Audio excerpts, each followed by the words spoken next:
서열 5위의 마이콜 가족이 농장에 온 지도 이제 6개월이 지났다.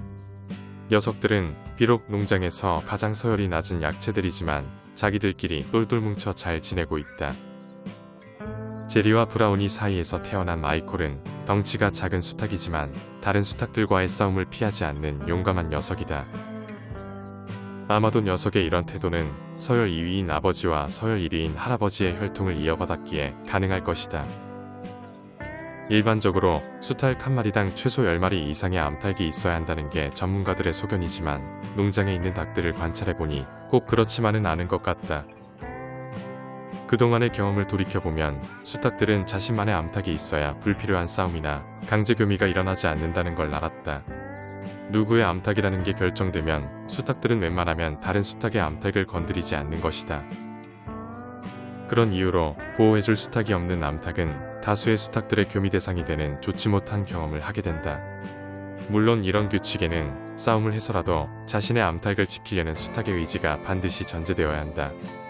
나는 최근 농장에 있는 5마리의 수탉들과 그들의 암탉들을 모두 서로 다른 닭장에서 지내게 해 불필요한 충돌을 근본적으로 차단했다. 수탉들의 숫자에 비해 터무니없이 적은 암탉들이 지내지만 녀석들은 각자에 소속된 암탉들이 있기에 평화로운 균형을 유지하게 된 것이다.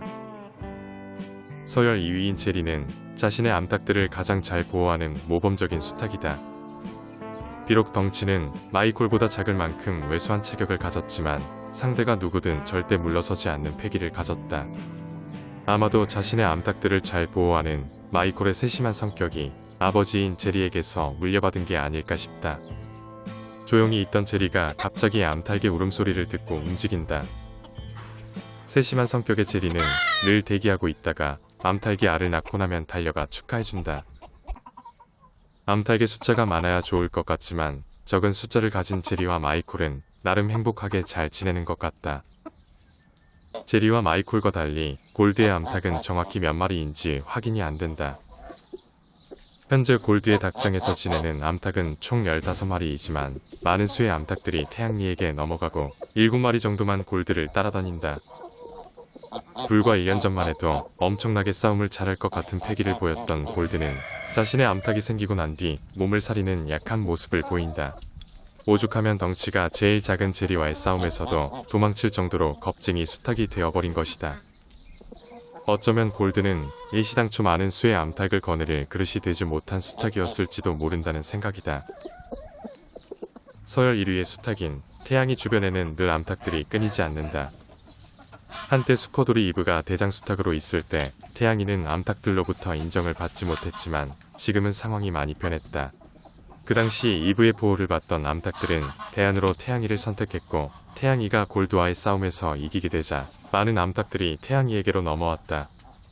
이브가 격리되고 난 뒤부터 태양이의 자존감이 많이 올라가게 되었고 당연히 암탉들은 그런 태양이를 따르기 시작한 것이다. 한때 태양이의 적수로 골드를 생각한 적이 있지만 돌이켜보니 골드의 그릇은 태양이의 그것과 비할 바가 아니었다. 흥부 가족이 지내는 닭장 앞으로 작은 펜스를 설치했다. 그렇게 한 이유는 흥부 가족이 지내는 모습을 다른 수탉들과 암탉들이 지켜보도록 하기 위함이다. 쉽게 말해 암탉 3마리는 이제 흥부의 가족이니 다른 수탉들과 암탉들이 불필요한 서열 싸움을 하지 말라는 나의 공지라고 보면 된다. 흥부가 존재감이 있는 그런 수탉이라면 이런 게 필요 없지만 솔직히 흥부는 아직 부족한 게 많다. 흥부가 전체 닭무리에서 인정받지 못하게 되면 암탉들은 다른 수탉들의 타깃이 될 것이다. 흥부 가족을 온전히 지키기 위해선 당분간 이렇게 지내야 할 것 같다.